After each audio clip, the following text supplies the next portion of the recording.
Hi everyone, thank you for coming back to my channel. This is a little review that I'm making today, and it's about 360 cameras, especially about this one, the latest from Insta360, which is called the Insta360 One X, and it's already working because I pushed the button. I tell you what my first experiences are with this camera, and I have to admit that it's really awesome in a lot of points. There are some few things that are not that nice, and I'll tell you what it is exactly.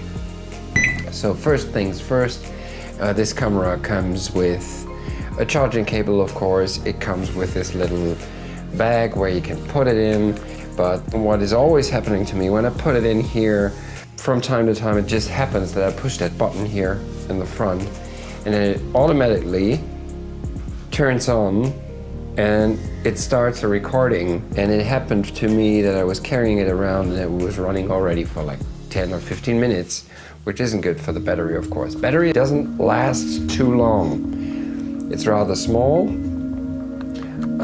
It's charging quickly, that's a good thing. But when you're doing a couple of videos, let's say like 4 or 5 videos, couple of minutes, then you really see the battery going down. I would strongly recommend, and I'll do that in the future for sure, to get a second battery to be more flexible. Let's come to the settings.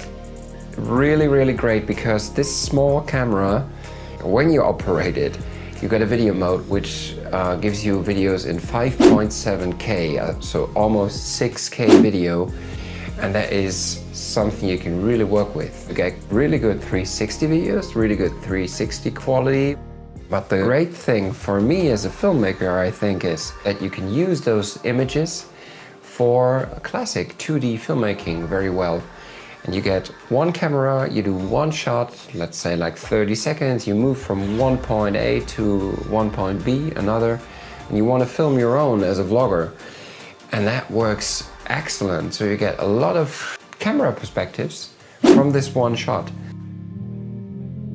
There is a great editing app, the Insta360 One X app. You can get your raw material and you take your smartphone then and you move around in your video that you recently shot, and you decide the perspective you're giving.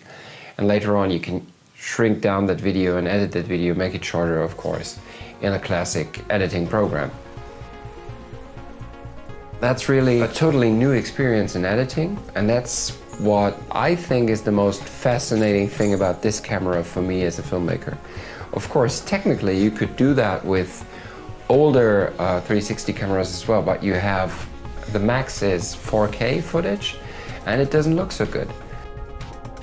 And one other thing I have to point out that is really good is stabilization. Flow stabilization, as it's called.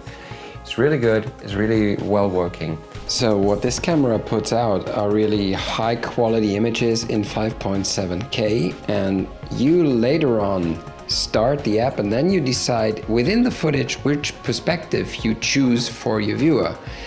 And for one example, you can choose this perspective, but then you can scroll out or zoom out and go into a tiny planet.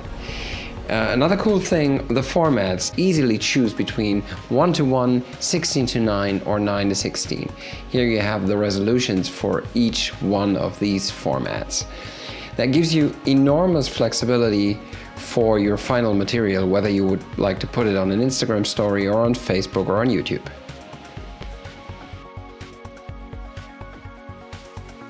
The other thing, I was hiking here at the Baltic Sea coast, and there you have some cliffs going down, and I had the camera on that stick and I just put it at the corner of the edge of the cliff, and that looks pretty bizarre when you walk a meter away from the cliff, but the camera is hanging over and you can see all those strange perspectives. One other thing that might be interesting for you as a filmmaker is the bullet time mode, where you can put a small rope to it.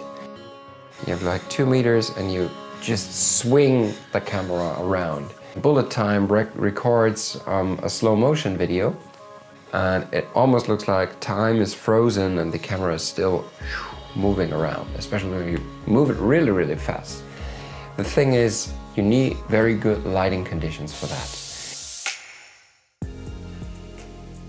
I tested a couple of 360 cameras and it's the best I had so far. And I'm pretty sure that newer models will come up with the same features, newer models maybe from, not from Insta360, but also from Ricoh maybe, or from Samsung.